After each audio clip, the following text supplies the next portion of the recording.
La prise d'otage est la technique de marchandage la plus vieille au monde. Depuis quelques années, nous assistons, presque impuissants, à la multiplication ahurissante des prises d'otages et des enlèvements. Au Canada, les prises d'otages ont un caractère surtout économique. On enlève ou on séquestre les gens pour de l'argent. Ce soir, nous allons voir qui sont les ravisseurs, comment ils se comportent, comment réagissent les otages et ce qu'il faut faire si par malheur on le devient. C'était midi moins 10, le 17 février 1975. C'est arrivé deux gunmen en camionnette qui étaient poursuivis par la police.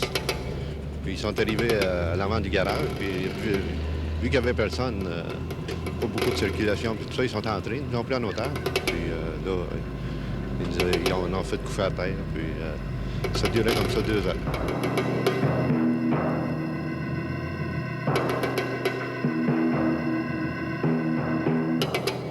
Ils ont tiré à l'intérieur du garage, mais ils ne nous ont pas menacés nous autres mêmes personnellement. Ils ont tiré un coup qui m'a passé environ 6 pouces de la tête. Qu'est-ce que vous avez pensé à ce moment-là?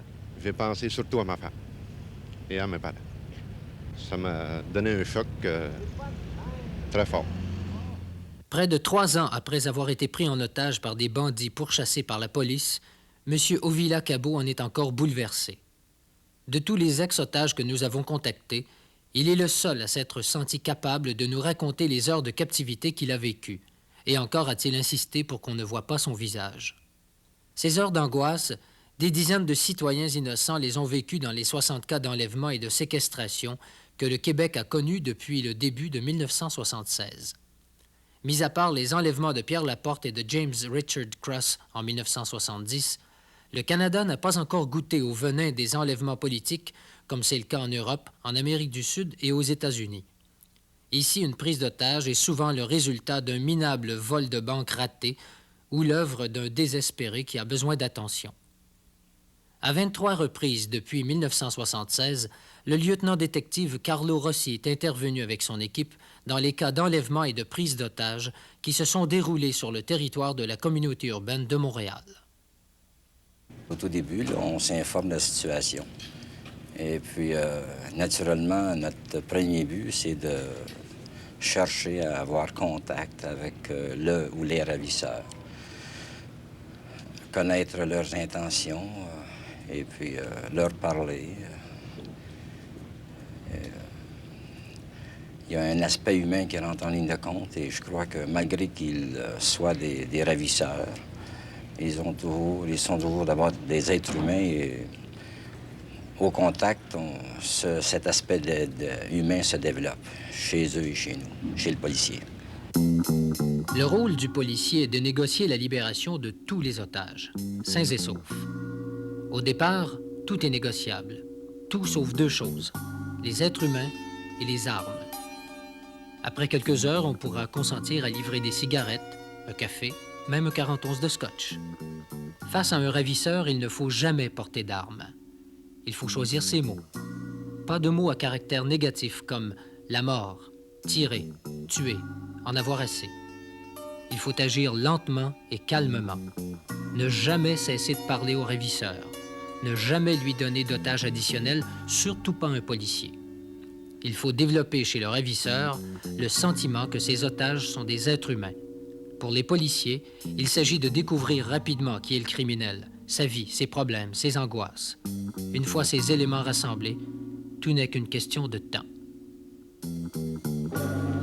Comme la majorité des prises d'otages au pays se sont déroulées dans des institutions bancaires, l'Association des banquiers canadiens s'est penchée sur le problème pour définir une attitude commune face à la prise d'otages. Il y a sûrement une attitude commune et ceci est basé sur le concept que la vie humaine prime surtout.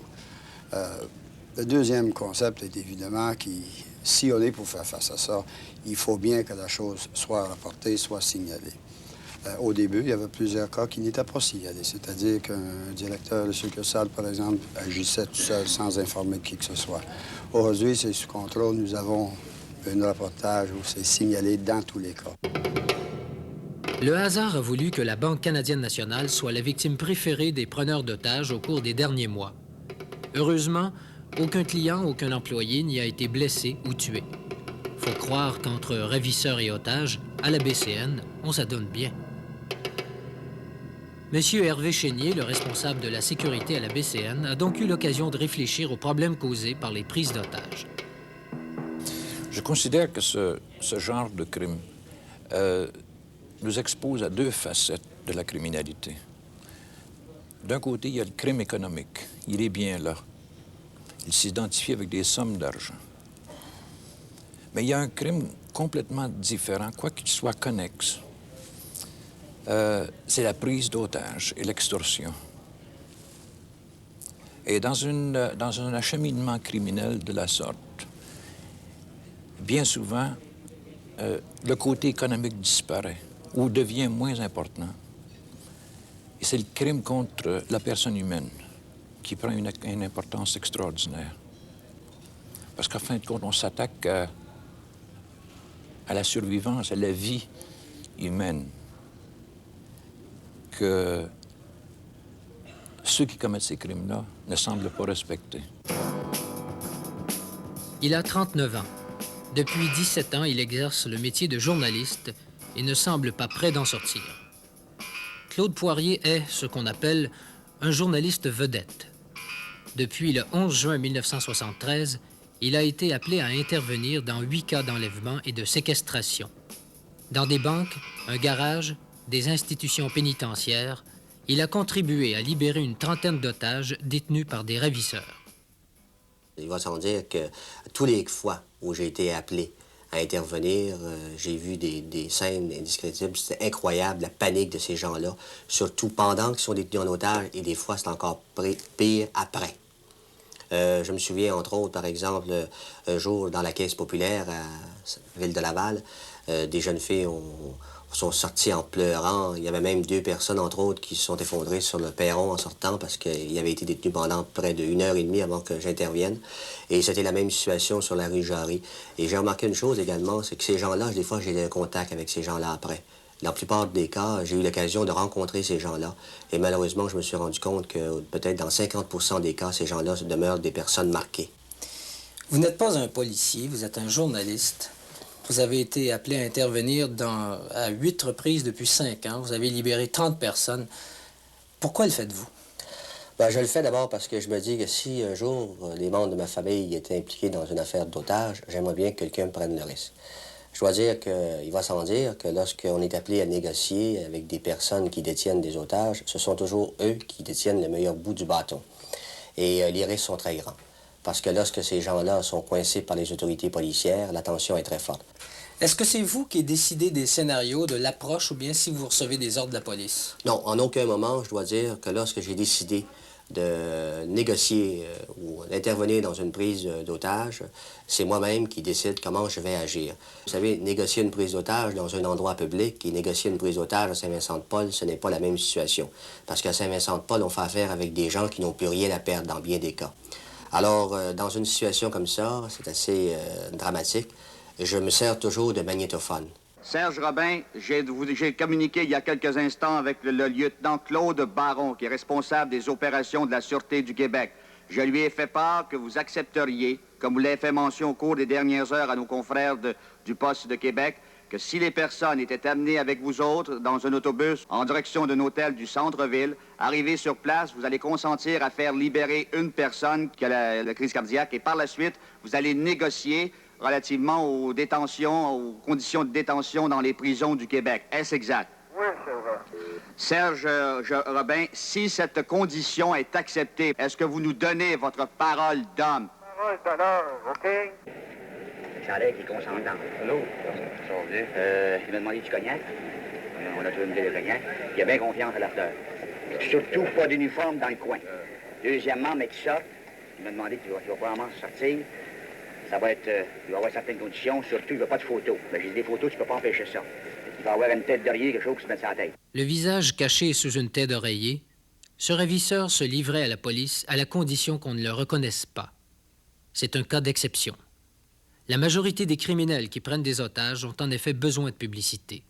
C'est ce qui explique, entre autres, qu'à plusieurs reprises on ait fait appel à un journaliste comme Claude Poirier pour négocier la libération des otages. Le ravisseur est ainsi assuré que tout le monde en entendra parler. ces gens-là veulent avoir une certaine publicité. Parce que vous savez, pour eux, lorsqu'ils arrivent dans un autre pénitencier et il y a eu une publicité tapageuse qui a entouré leur affaire, ben, ils sont considérés comme des caïds, des gens importants. Pourquoi, tout à coup, on a des ravisseurs, puis on en a... Ça n'arrête pas, il y en a partout, puis il n'y en avait pas il y a 5-6 ans, par exemple. C'est pas par hasard, c'est parce qu'il y a eu un genre d'entraînement d'un à l'autre qui fait qu'à un moment donné, les criminels apprennent de l'autre qui a fait l'enlèvement, des ravisseurs à l'autre, et on généralise ensemble l'action. Et dans ce sens-là, c'est très important de voir l'image ensemble que donnent les mass-médias aux criminels ou aux ravisseurs en général. En dehors du territoire de la communauté urbaine de Montréal, c'est la Sûreté du Québec qui prend charge des cas d'enlèvement. Le groupe tactique d'intervention est formé de 20 policiers à Montréal et 20 à Québec, tous des spécialistes dont certains ont été entraînés par le FBI aux États-Unis.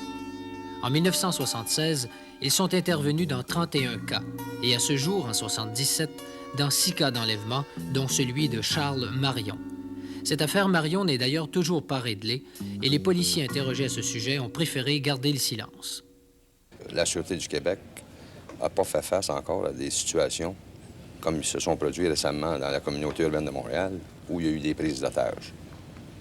Les cas où la Sûreté du Québec a dû intervenir, à venir à date, ce sont des cas d'enlèvement, soit des familles de gérants d'institutions financières ou parents d'industriels. Je pense à l'affaire de Mme Blanchette à Sherbrooke.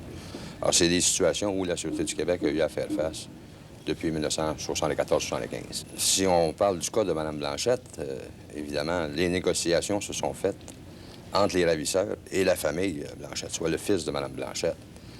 À ce moment-là, la police est là pour intervenir au besoin. Disons que le rôle de la police là-dedans est de ne pas mettre la vie de l'otage en danger.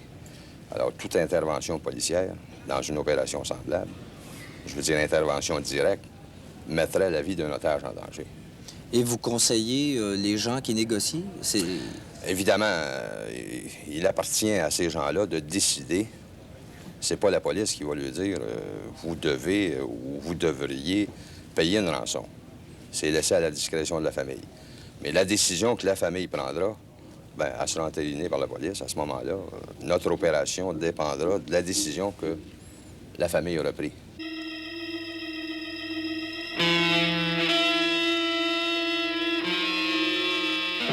Si, à ce jour, les techniques de négociation des policiers ont réussi à libérer sains et saufs les otages, il n'en demeure pas moins que ces personnes restent marquées, souvent pour le restant de leur vie. Combien de temps un otage peut-il résister au stress d'une séquestration? Après quelques heures d'un individu qui est complètement isolé de tout stimuli, il y a déjà des troubles psychologiques assez forts qui se manifestent chez ces individus-là.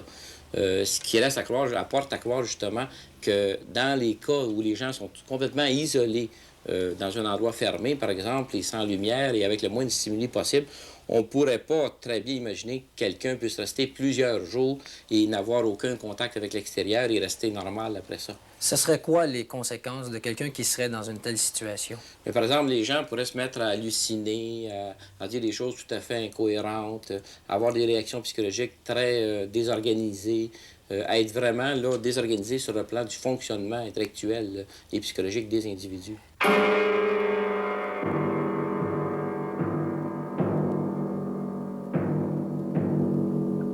Ces gens-là, d'abord, doivent avoir une réaction, là, au départ, un peu complexe, dans le sens qu'on ne sait pas trop ce qui leur arrive, ils ne doivent pas savoir trop ce qui leur arrive, et ils ne savent pas non plus trop comment réagir. Ils risquent donc, à ce moment-là, d'avoir des réactions un petit peu surprenantes et un petit peu bizarres. Comme quoi, par exemple? Comme par exemple, si on parlait à un moment donné de la possibilité que des gens deviennent sympathiques à la cause du ravisseur, par exemple. Dans ces cas-là, d'un certain sens, en psychologie, on peut dire que ce n'est pas nécessairement surprenant. D'abord, pour différentes raisons. D'abord, par exemple, on sait que ces gens-là, souvent, sont des manipulateurs assez spéciaux. Vous parlez des ravisseurs? Des ravisseurs, je parle. Ont des moyens de manipuler les gens d'une façon assez extraordinaire. Ils ont une facilité de convaincre les gens à leur cause assez spéciale. Et dans ce sens-là, souvent, ils arrivent à rentrer les gens dans le jeu puis de les faire embarquer dans leur croyance ou à se justifier facilement. Puis il y a aussi toute la question de l'intensité de la relation qui peut exister entre les ravisseurs ensemble et les otages. Ils vivent quand même, les deux, à ce moment-là, une relation énormément intense sur le plan psychologique. Et il peut s'établir des liens, même si, dans le fond, c'est pas ce qu'on cherche du tout. Mais comme les ravisseurs, souvent, font croire qu'ils sont, en somme, qu'ils sont bien honnêtes au fond, mais que tout ce qu'ils veulent, c'est parce qu'ils ont été, je sais pas, manipulés par la société ou des choses comme ça. Souvent, les otages peuvent devenir sympathiques à ce moment-là, à ces gens-là, pour des raisons comme celle-là. Des otages qui deviennent sympathiques à la cause de leur ravisseur, voilà qui peut en étonner plus d'un. Mais c'est là, semble-t-il, un phénomène courant. À Toronto, il y a un mois et demi, sur les 29 otages détenus à la succursale du National Trust de la rue Yonge, 28 étaient devenus compréhensifs et même sympathiques à l'endroit de leur ravisseur. Pourtant, leur séquestration n'avait duré qu'une douzaine d'heures. Cette situation cause des problèmes aux policiers et aux procureurs de la Couronne chargés d'accuser le ravisseur. En effet, les otages font à la presse des déclarations dont les avocats du ravisseur se serviront lors du procès pour démontrer que leur client n'est pas aussi dangereux qu'on le dit. À Toronto, le seul qui n'ait pas succombé au charme du ravisseur était, comme par hasard, psychiatre. Au Québec, ce sont les caisses populaires qui ont le plus grand nombre de succursales et de comptoirs, 1475. Depuis 3 ans, on y a connu 26 cas de prise d'otages. Est-ce que vous avez développé une attitude particulière au sein des caisses populaires face à ce phénomène des prises d'otages? En premier lieu, nous tentons de faire ce qu'on peut appeler l'aspect prévention. Et ce, en instaurant des dossiers pour chacun des employés des caisses populaires. Et ça me dit pourquoi les dossiers, avec photo à l'appui. C'est que nous avons vécu une expérience lors d'un avis qui avait eu un otage de pris. La Sûreté et nos employés du service de sécurité et prévention se rendent sur les lieux et questionner les parents, puisqu'il était question à ce moment-là d'un enfant. On ne se souvenait même pas du nom. L'école qu'elle fréquentait, elle ne savait pas non plus. La même, et en somme, en état d'énervement dans lequel les parents ils étaient. Et pour finalement nous dire, vous finissez de nous poser des questions. Faites votre travail. Est-ce que vous croyez qu'on peut prendre des mesures défensives particulières face à ces prises d'otages? Oui, il y a des mesures qu'on peut prendre et comme question de fait, il y en a des mesures. Je ne peux pas vous révéler tous les petits secrets que nous avons pour les mesures que nous avons. Mais enfin, en fin de compte, vous avez c'est pour dire, on ne peut établir dans ce genre de crime-là une défense active. Il faut plutôt prendre l'aspect d'une défense passive. C'est-à-dire vendre l'idée à notre personnel et à notre clientèle qui sont un peu responsables de leur protection personnelle. Parce qu'en fin de compte, vous savez, comme mesure de sécurité, je ne peux pas prendre tous les employés de la banque et les mettre dans une boîte et leur donner cette sécurité qui sera l'épreuve de tout. Il faut tout de même fonctionner. Je ne peux pas mettre des règlements de sécurité dans la maison d'un directeur de succursale. Je ne peux pas briser la qualité de la vie avec des règlements, il ne l'acceptera pas. En terminant, quels seraient les conseils que vous auriez à donner à quelqu'un au cas où un jour il serait pris comme otage? Disons que les conseils au point de vue policier lors d'une prise d'otage, nous demandons à toutes les personnes qui sont prises comme otages de faire tel que les ravisseurs leur demandent, de se soumettre à leurs exigences et surtout de ne pas essayer de jouer au héros. De ne pas négocier eux-mêmes. De ne pas négocier eux-mêmes. Faire exactement ce que les ravisseurs leur demandent de faire. Pas plus, pas moins. Et si quelqu'un est malade ou pense qu'il a des bonnes raisons de se faire relâcher, est-ce qu'il doit le dire? Disons que nous conseillons fortement, là, si quelqu'un est cardiaque ou diabétique, une femme enceinte, nous lui suggérons fortement d'en faire part au ravisseur. Et comme j'ai dit au tout début de cette entrevue, les ravisseurs sont des êtres humains. Ils comprennent et vous pouvez être assuré qu'ils vont voir à ce que ces gens aient les médicaments requis ou ils vont aller jusqu'à libérer ces otages.